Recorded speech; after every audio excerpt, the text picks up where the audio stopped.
Christmas Sale, also called Christmas on the Lake, is a 2021 film directed by Stacey and Harding. It's written by Robin Gadsby, and this stars Katee Sackhoff as Liz. It's a relatively slow film, but it's absolutely worth it. And I won't give any spoilers, but I'll just say if you've started watching it and find it to be a bit slow, stick with it. I think you'll be really happy with how things go. Liz has to go back home to help her father because he did something pretty incredible. He says he was just in the right place at the right time, but it was a pretty wonderful thing to do. And unfortunately, he hurts himself, and Liz goes home to help him around the house while he gets back on his feet. And while she's there, she realizes that their sailboat, which her father had said he'd sold, was actually still sitting on the dock.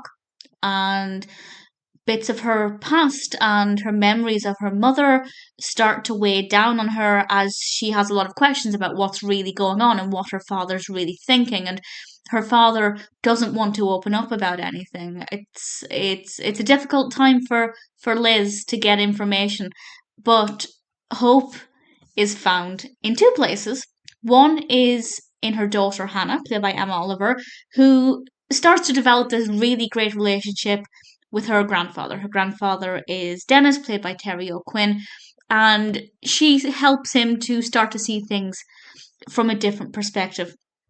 And the other ray of hope is from our potential love interest, played by Patrick Sabongui. I apologise if I've mispronounced that. And we have our classic Christmas rom-com. And honestly, in terms of the narrative, it ticks all of the boxes. It's got a lot happening. So to say it's quite slow is a little bit interesting because there is a lot going on, but I feel like it took a long time, for me at least, to feel emotionally connected to any of the characters, for me to start caring about any of their journeys. I'd say it took about half of the film.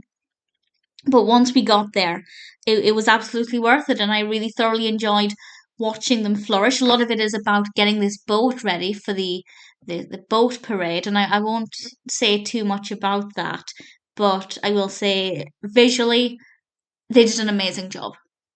And even if you watch the film just to see that, absolutely worth it. Visually, it's gorgeous. The characters do become likable. That's not to say they were initially unlikable, but I was very much indifferent for pretty much, I'd say, half of the film.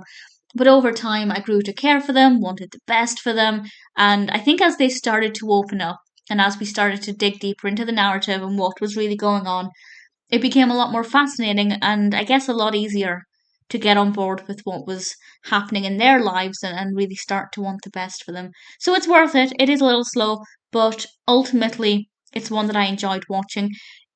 It's got a decent amount of Christmas in it.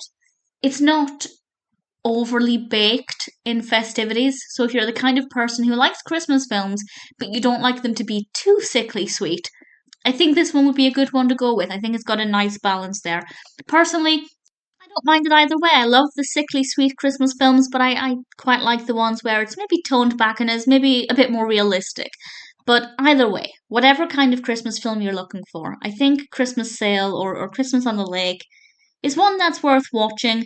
It's ultimately absolutely worth it, and I won't say what happens in the final third of the film, but it becomes very moving and a little bit emotional and absolutely worth it. Definitely a film that I'm pleased to have seen. Probably won't watch it again, but I am happy to recommend it.